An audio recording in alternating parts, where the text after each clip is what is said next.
Hello and welcome to the home of the Ghost Owl, continuing with our Warhammer The Old World content.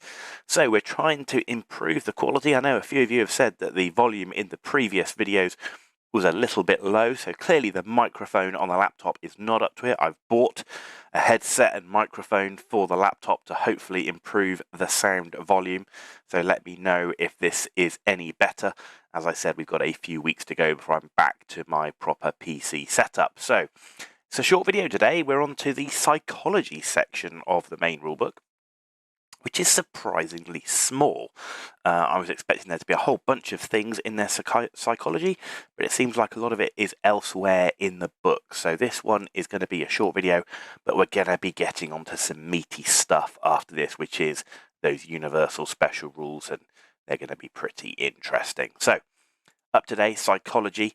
And it's panic tests. It's pretty much the whole of the psychology section is just on panic tests. So fear, terror, all that other psychology stuff is elsewhere.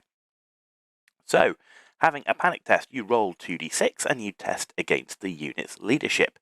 If the test is failed, the unit either falls back in good order, and if more than 50% of models remain. However, if 50% of models or less remain, the unit will flee. If the test is passed, nothing further happens. A unit can only take a panic test once per phase, so you can't make it panic multiple times through spells, abilities, casualties, or anything else. You do not take a panic test if you are charging, if you are engaged in melee combat, or you're already fleeing. Otherwise, you'd be fleeing twice. Also, common cause of panic. There are 4 main common causes. They're not the only reasons, but these are the most common that you will see. And that is a unit takes more than 25% of casualties in any phase except the combat phase. If a friendly unit within 6 inches that also has a unit strength of 5 or more is destroyed, nearby units will take a panic test. If a friendly unit within 6 inches and has a unit strength of 5 or more fails its break test, you will also be taking a panic test.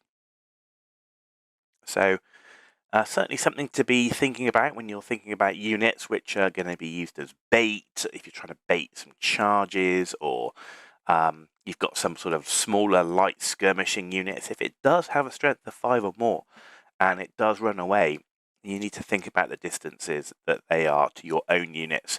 There would be no need in taking unnecessary panic tests.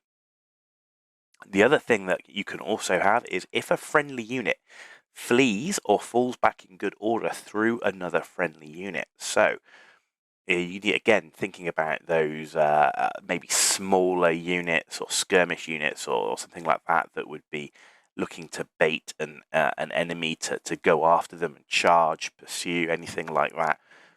If you're going to flee and you're going to flee back through the unit you want the enemy to engage in, you will cause that unit to take a panic test. And even if it has a good character and it's this big old unit with good leadership, you are still taking a chance because you can still fail. So again, thinking about some of these situations where spacing and movement, as I've said, movement is key to this game. But spacing on the table, how far you are from other units, what you're trying to get those other units to do, and seeing what impact you might have on nearby units if you get it wrong. And that's it, ladies and gentlemen. As I said, it's a really short one.